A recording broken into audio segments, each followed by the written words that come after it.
তৃণমূল করে তারা কলমা পড়ে নিয়েছে, ওরা কোনো গীতা পাঠ করে না, ওরা কোনো রামায়ণ বা ভগবান ঠাকুরকে মানে না, ওরা কলমা পড়ে নিয়েছে, ওরা নামাজ পড়ে।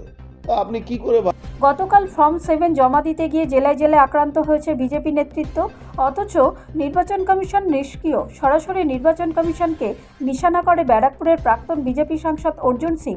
বলেন, মমতা ব্যানার্জি ইডির কাছ থেকে ফাইল ছিনিয়ে নিয়ে আসার পর ভাবছেন ভোট করতে দেবে, এরপর বুথে বুথে ওদের দলের লোকজন প্যারামিলিটারিদের মারবে।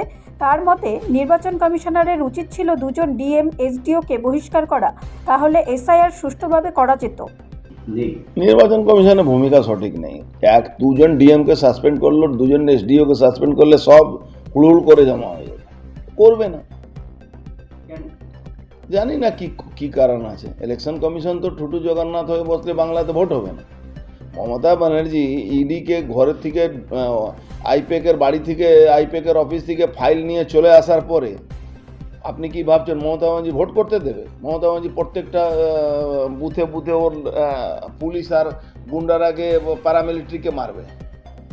তো যদি ইলেকশন কমিশন বাংলায় সুষ্ঠু ভোট করাতে চায় তাহলে ইমিডিয়েট এই ইস্যুতে যে ডিএম, যে এসপি, যে পুলিশ অফিসারের সামনে এই ঘটনাগুলো ঘটেছে তাকে সাসপেন্ড করা উচিত।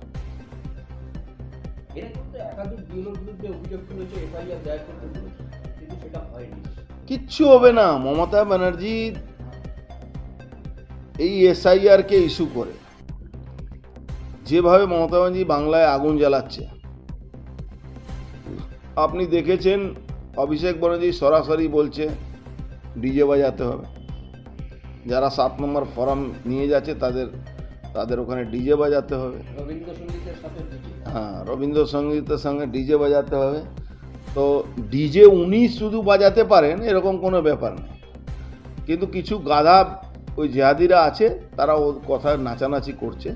কিন্তু এই জেহাদিরা ক্ষমতা বিজেপি আসার পরে এই জেহাদিরা বাংলাদেশ পালাতে হবে, পাকিস্তানে চলে যেতে হবে, এটা এরা বুঝতে পারছে না। তখন এই ব্যানার্জি পরিবার এদেরকে ছেড়ে সোজা আমেরিকা পালিয়ে যাবে।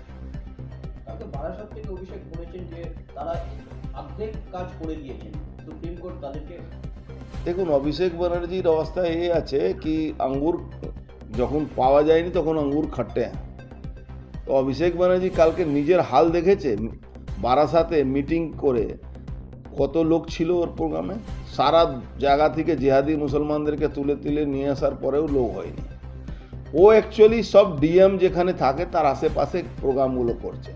সরকারি পয়সা সে র্যাম্প তৈরি হচ্ছে, সরকারি পয়সার ব্যবস্থা করা হচ্ছে, মানুষ যাচ্ছে না। ওই জিহাদি কিছু সংখ্যক আছে ওই উত্তর 24 পরগনা, দক্ষিণ 24 পরগনা, এই সব জায়গাতে হুগলি কিছু পাবে হোক জিহাদিরা। এখানে একটু আইএসএফ সেরকম বিশ্বাস অর্জন করতে পারিনি মুসলমানদের, কিন্তু হুমায়ুন কবির ওর কফিনে পেরেক ঠুকে দিয়েছে। আর ডিএমদেরকে চাপ রেখে টাকা তোলা, এই ভোটার লিস্টে গড়বড়ি করা, ভুলভাল কাজ করা, এইটা নিয়ে যে ও করছে। নানুরের তৃণমূল পার্টি অফিসের মধ্যে ঢুকিয়ে রিন্টু পার্কে স্বয়ংসেবক সংঘের সদস্যকে যেভাবে হুমকি দিয়েছে, মুচলেখা দিয়েছে এবং ভিডিওতে বলাচ্ছে, সেই ভিডিও ভাইরাল হয়েছে।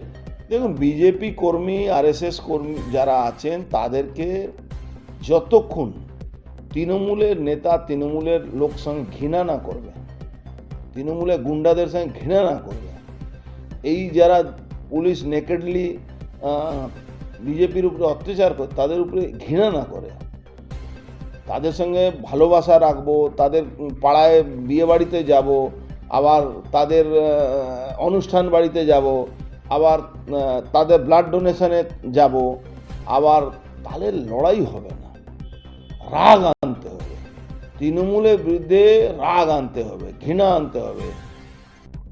যতক্ষণ আপনি রাগ আনবেন না মনের মধ্যে ততক্ষণ আপনি লড়তে পারবেন না। এটাই মানে সাইকোলজি আছে।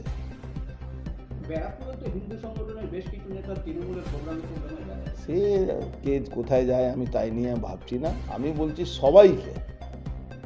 সবাইকে তৃণমূলের বিরুদ্ধে এটা ভাবতে চলবে না যে তৃণমূলের গুন্ডা, তৃণমূলের নেতা যারা লুটপাট করছে সে হিন্দু হলে সে নাকি হিন্দু আছে, ওটা ভাবতে পারে না। সেরা হিন্দু নয়, তারা অলরেডি কলমা পড়ে নিয়েছে।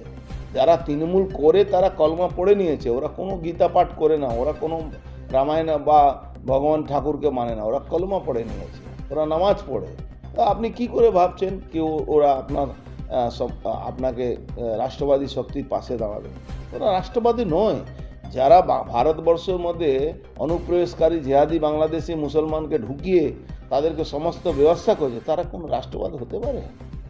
যে বাংলায় ভাগ হয়েছিল, আমি বলছি ভারতবর্ষের ভাগ থেকে বেশি বলবো বাংলা ভাগ হয়েছিল ধর্মীয় কারণে জন্য।